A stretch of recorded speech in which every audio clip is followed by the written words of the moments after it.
Selfless love, when Jesus and Buddha speak the same truth. Perhaps each of us has had such a moment, 3 in the morning, staring at the ceiling, the heart filled with worry.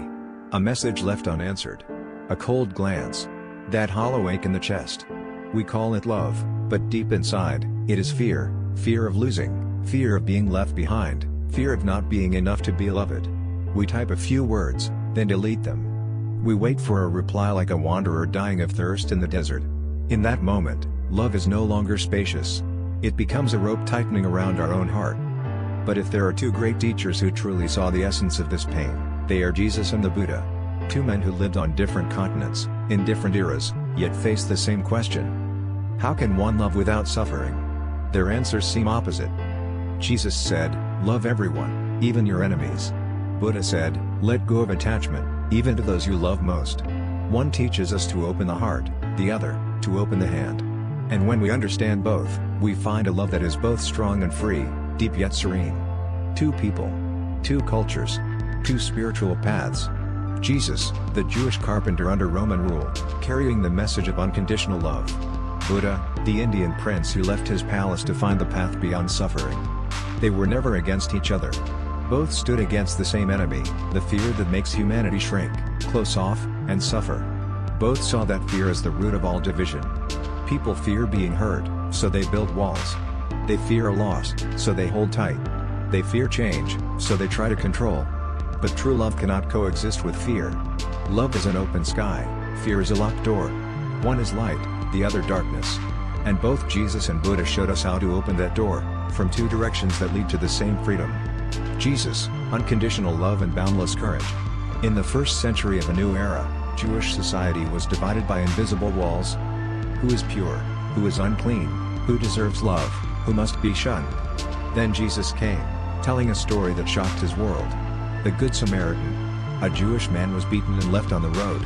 Two righteous men, a priest and a Levite, passed by, saw him, and walked away.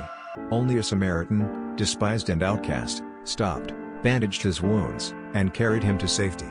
Then Jesus asked, who was the true neighbor? The answer, the one who showed compassion. It wasn't just a moral tale, it was a revolution of love. A love that shattered religious, racial, and social boundaries. The love Jesus spoke of, agape, was not a fleeting emotion but the will of compassion. It doesn't ask, do they deserve it? It asks, what can love do right now? Jesus didn't only love those who followed him, he loved even those who crucified him. He didn't teach love for the sake of approval, but because our very nature is love. This love is not weakness, it is the strength that made empires tremble. For unconditional love threatens every system built on fear and control. And that is why he was killed, and why his message became eternal. Buddha, the love of an open hand. 5 centuries before Jesus, in the East, another young man saw the same suffering. Siddhartha Gautama, who would become the Buddha, left his palace to seek the cause of human sorrow. After 6 years of meditation, he awakened and said, the root of suffering is tanha, craving and attachment. People do not suffer because they love, but because they cling to the object of love. We want the one we love to stay, to love us in the way we expect. We fear their absence, fear change, fear impermanence. The Buddha told a simple story. A hunter placed rice in a jar with a narrow neck. A monkey reached in, grabbed a handful, but couldn't pull its hand out. If it would just let go, it would be free. But it refused. And that is how it was caught. The Buddha said, we are like that monkey. If we open the hand, suffering ends. Letting go is not indifference. It is loving in freedom, caring without possession. It is metta, loving kindness, karuna, compassion, mudita, joy in others' happiness, and upekkha, equanimity. These are the 4 divine states of mind, where love no longer carries fear. To love someone without fearing their change or departure. That is the love of the awakened one. At first glance, Jesus and Buddha seem opposite. One teaches passionate love, the other teaches letting go. But in truth, both fight the same enemy, love enslaved by fear. Jesus saw that people suffered because their love was too narrow, they only loved those like themselves. Buddha saw that people suffered because their love was too tight, they held on until it suffocated. Jesus said, make your love wider. Buddha said, make your love lighter. They are opening 2 directions of the same door, heart and hand. If we love like Jesus but cannot let go like Buddha, we become dependent. If we let go like Buddha but forget the warmth of Jesus, we become cold. Only by uniting both can we love deeply without losing ourselves. True love does not demand that we choose a side. It lies in the union, to love fully yet hold lightly. Imagine a butterfly resting on your hand. Squeeze too hard and it dies. Ignore it and it flies away. But keep your hand open, it stays, because it feels free. That is love with an open hand, love that is strong as earth yet light as air. Agape is the spine of love, courage without fear. Non-attachment is its wings, love without possession. When they unite, love is no longer the ego's game. It becomes the breath of the universe. We no longer live in the Roman Empire or the Shakya kingdom. But love still traps us in the same ways. We love, yet we fear. We long to be loved, yet we dread being hurt. We overthink a single text, a single emoji, a single pause. We do not love the person, we love the idea of them in our mind. If Jesus were here, he would say, "Love with all your heart. Do not fear loss. Give as if your heart were endless." If Buddha were here, he would say, "Do not cling. Let things flow in their impermanence. Love in the present moment." Combine their words, and love becomes a spiritual practice. We learn to love without demanding results, to care without expecting return. We learn to say, "I am here.